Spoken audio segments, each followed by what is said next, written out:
네, 오늘은 8단원 열과 우리생활 첫 번째 시간입니다. 자, 오늘부터 열, 그리고 열 에너지에 따른 입자들의 운동과 어떤 현상들에 대해서 배워볼 텐데요. 오늘은 첫 번째로 열에 따른, 다시 말하면 온도에 따른 분자들의 운동 상태를 보겠습니다. 우선 첫 번째, 여기선 고체, 액체, 기체로 나와 있지만 물질의 상태에 상관없이 입자들의 운동 상태를 한번 살펴보도록 할게요. 첫 번째, 열 에너지가 적을 경우에, 다시 말하면 열 에너지가 적으니까 온도가 낮은 상태를 말하겠죠. 온도가 낮을 때 당연히 입자들은 각각 가지고 있는 에너지의 양이 적을 거예요. 그래서 이렇게 하나의 입자가 다른 입자와 얽혀있는 이러한 결합을 끊지 못하고 결합해 있는 채로 제자리에서 그냥 떠는 진동만 하고 있는 상태입니다. 열 에너지가 적기 때문에 활발하게 움직일 수 없는 거죠. 그러다가 점점점 에너지의 양이 많아져서 에너지가 아주 많아졌을 때 열 에너지가 많은 경우, 다시 말하면 온도가 높은 상황에서는 입자들이 가지고 있는 에너지의 총량이 많아서 아까 맨 처음 에너지가 적을 때 했던 이 결합을 다 끊어내고 입자 혼자서 활발하게 아주 빠른 속도로 움직이고 있는 모습을 볼 수가 있습니다. 그래서 상태에 따라서도 이렇게 고체일 때 우리 얼음, 물, 수증기로 생각하면 훨씬 더 익숙하겠죠. 고체인 얼음 상태에는 얼음 입자들, H2O 분자들이 서로 결합을 끊지 못하고 제자리에서 진동하고요. 다음에 점점 끓여서 온도를 올려서 각각의 물 분자들이 열 에너지를 많이 갖고 있을 땐 수증기가 되면, 기체 상태가 되면 이렇게 활발하게 분자 하나하나가 빠른 속도로 운동하고 있는 것을 볼 수가 있습니다. 다음으로 넘어가서 열의 전달 방법에 대해서 해볼게요. 열의 전달 방법은 세 가지입니다. 전도, 대류, 복사. 전도란 주로 고체에서 열을 전달하는 방식 중에 하나이고요. 입자가 이동하지 않고 열 에너지를 전달하는 방법입니다. 고체이기 때문에 입자 사이의 간격이 매우 촘촘하게 나열되어 있을 텐데 이 입자들을 움직이지 않고 제자리에 고정한 상태로 열 에너지를 전달해서 열 에너지를 최종적으로 온도가 굉장히 낮은 곳으로 옮겨주는 그런 방식이 전도입니다. 다음 두 번째 대류는 액체 또는 기체에서 일어나는 열의 전달 방식이고 직접 물질이 이동하여 열 에너지를 전달하는 방법입니다. 분자 하나가 액체 분자 또는 기체 분자 하나가 열 에너지를 가지고서 직접 이동해서 이곳으로 열 에너지를 전달하는 방식이 대류죠. 다음 마지막 복사는 물질이 필요 없습니다. 복사는 열 에너지가 직접 전달되는 방법으로 그 에너지를 전달해주는 중간 매개체, 아까 전도에서 고체 물질, 대류에서 액체 물질, 기체 물질처럼 이런 매개체가 필요 없는 방식이에요. 그래서 우리 태양에서 지구로 열 에너지가 전달되는 것을 태양 복사 에너지라고 하죠. 태양에서부터 지구까지 에너지가 전달될 때 그 사이 공간이 다 우주 공간으로 진공 상태이기 때문에 물질이 거의 아무것도 없습니다.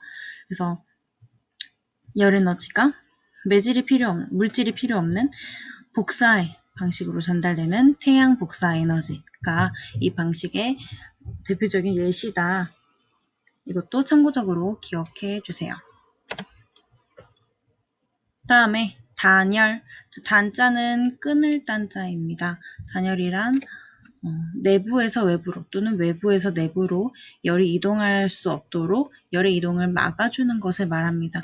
우리 주로 집에 벽의 단면을 살펴보면 콘크리트 벽 사이에 이렇게 스티로폼이나 기포 콘크리트라고 하는 이런 물질이 이렇게 낑겨 있어요. 그래서 이 사이로 콘크리트 사이로 이 열이 나가거나 또는 밖에서 들어올 수 없도록 이렇게 막아주는 역할을 하는 게 단열재 또는 단열입니다. 마찬가지로 집에 요즘 뭐 아파트든 어떤 집이든 유리창이 하나로 되어 있는 건 거의 없을 거예요. 그래서 이렇게 창이 2개 달려 있는 것도 이중창도 단열의 그 예시가 되겠고요. 자, 마지막 열평형에 대해서 알아보겠습니다. 열평형이란 열이 평형을 이루었다. 어느 한쪽으로 치우치거나 이렇게 기울어지지 않고 열이 양쪽 다 똑같이 평형을 이루었다. 평형 상태를 이루었다라는 얘기죠. 자, 수족냉증이 있어서 손이 차가운 친구와 손이 사시사철 뜨끈뜨끈한 친구가 손을 잡으면 오랜 시간이 지나면 손이 차가웠던 친구는 조금 따뜻해지고 손이 뜨거웠던 친구는 좀 미지근해지고 어느 정도 온도가 비슷해지죠. 그걸 열평형이라고 해요. 열은 항상 뜨거운 데서 차가운 데로, 온도가 높은 데서 온도가 낮은 곳으로 열이 이동하는데 이걸 다시 말하면 고온에서 저온으로 열이 이동하죠. 오랜 시간이 지나면 고온의 물체와 저온의 물체가 맞닿아 있는 상태로 오랜 시간이 지나면 2개의 물체가 온도가 똑같아지는 열 에너지의 양이 같아지는 열 평형 상태에 도달하게 됩니다. 그래프로 나타내보면 저온의 물체 0초에 지금 막 맞닿은 0초에는 저온의 물체 온도가 이만큼 굉장히 낮고요.